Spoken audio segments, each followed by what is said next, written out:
Bueno, en este momento voy a hablar de lo que son las restauraciones intrarradiculares, una revisión de literatura, en este caso un artículo científico, el cual fue nombrado colocación de postes y restauración de dientes tratados endodonticamente. Este tema quise dividirlo y resumirlo en 5 aspectos que para mí fueron los más importantes. Número 1. Tratamiento endodóntico. La literatura nos da ciertas recomendaciones para alcanzar un pronóstico favorable del tratamiento y que son recomendaciones bastante básicas.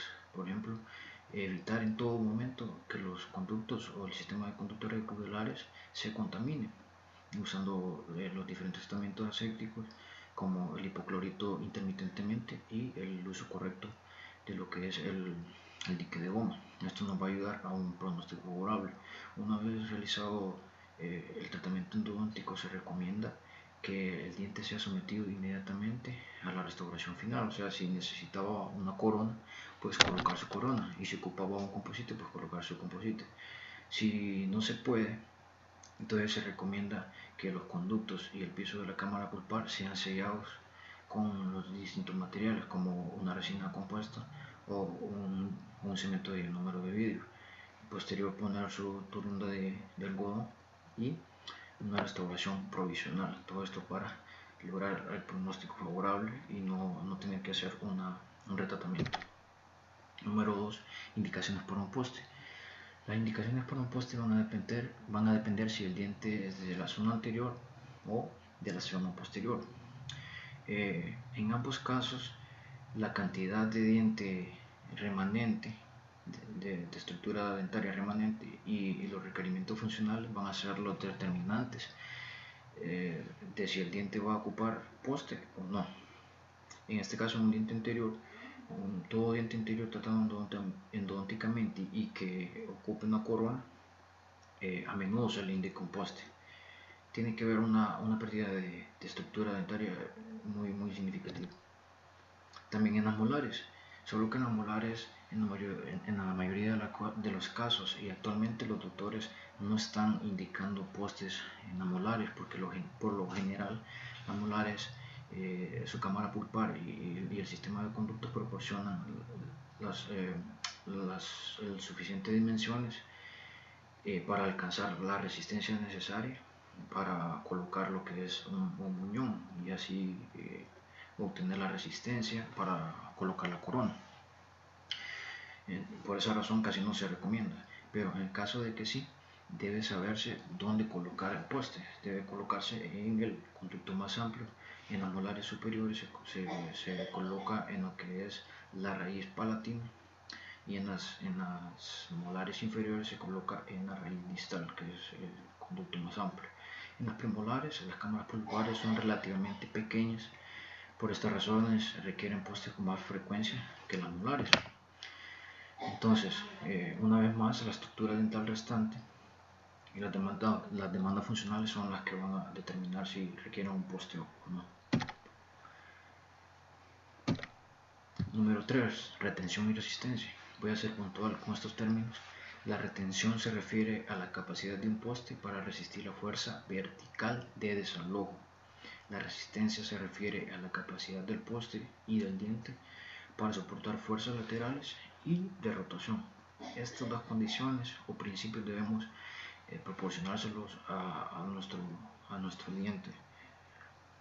Entonces, la resistencia es muy importante. De nada sirve que logremos retención si no alcanzamos la resistencia. Número 4. Preparación del espacio de poste.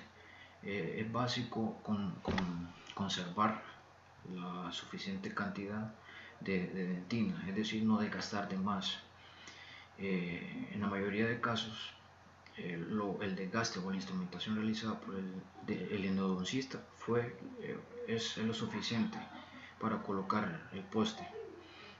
Entonces, a la hora de la desoturación hay que dejar de 3 a 5 milímetros de gutapercha. No se recomienda menos a 3 porque se corre el riesgo de romper el sellado apical hermético que se alcanzó con el cemento y la gutapercha, lo que podría provocar lo que es una microfiltración bacteriana. El efecto de férula o efecto férule se define como una banda vertical de diente en el espacio gingival de la preparación de la corona. Es una banda de 2 milímetros aproximadamente de la zona gingival del diente, que nos va a ayudar a duplicar la resistencia a las fracturas en comparación a un diente que no recibe el efecto de Fairwood. Y como último punto tenemos los tipos de postes o postes en general. Hay postes activos, postes pasivos, paralelos o cónicos, y también se clasifica por la composición del material. Entre los postes activos y pasivos se dice que los activos son los recomendados porque su estructura se agarra del diente, hace una retención en el diente. Y los pasivos necesitan o son dependientes del cemento de fijación. Entre los paralelos y los cónicos, la literatura nos dice que los paralelos son los más recomendados porque no hacen el efecto cuña, no ejercen mucha fuerza en ese efecto cuña que lo tienen los cónicos por su composición. Por la composición de material tenemos postes y núcleos de fundición personalizada, que son modelos de yeso y que luego se mandan a fundir, y son indicados cuando hay un remanente de diente muy pequeño o muy corto. Postes y núcleos prefabricados, hay diferentes materiales: acero inoxidable, de aleaciones de cromo, de titanio, etcétera. Ya están fabricados, solo que son demasiado duros o rígidos. Postes de cerámica y circonio también. Los postes de cerámica o de circonio son demasiado rígidos y no se pueden, es muy difícil de sacarlos por si se necesita un retratamiento. Los más recomendables son los postes de fibra, son los más recomendables por esto mismo, por el módulo de elasticidad. Aquí tengo unas barras comparativas donde vemos los módulos de elasticidad. En la dentina son 20 gigapascales, el oro tiene 80, el plata paladio tiene 75, fibra de carbono 35, fibra de vidrio 25 y el circonio 96. Entonces podemos ver que las fibras son las que el módulo de elasticidad de las fibras son las que se acercan más al módulo de elasticidad de la dentina. Por ende, se adaptan más a los cambios mecánicos y térmicos que sufre la dentina, y no ejercen demasiada presión. Cementos fijadores.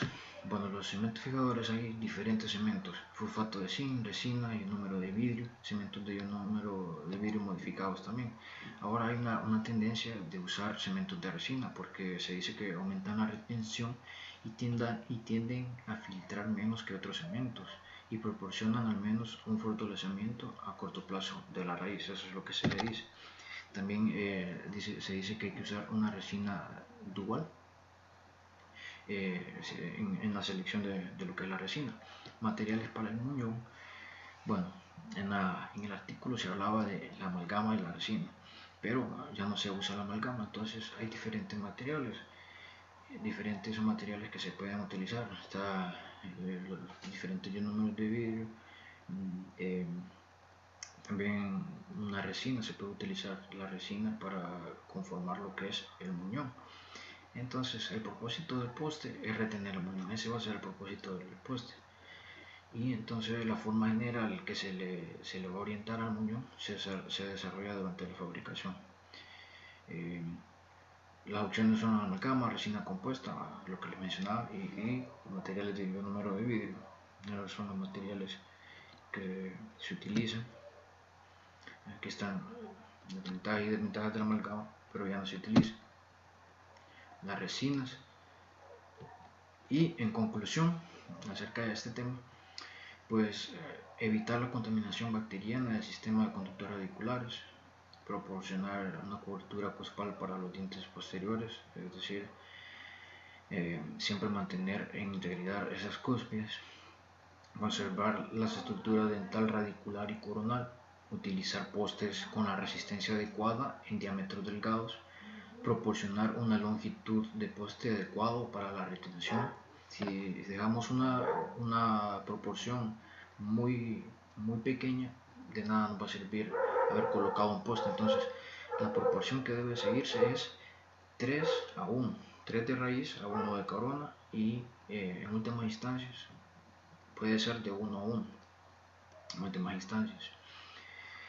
Entonces maximice la forma de resistencia, incluyendo el efecto Férule, y utilizar postes que sean recuperables, es decir, que sean fáciles de extraer. Entonces, esta es mi exposición. Espero haber abarcado todos los aspectos necesarios acerca de las restauraciones interradiculares, y nos vemos en una próxima oportunidad.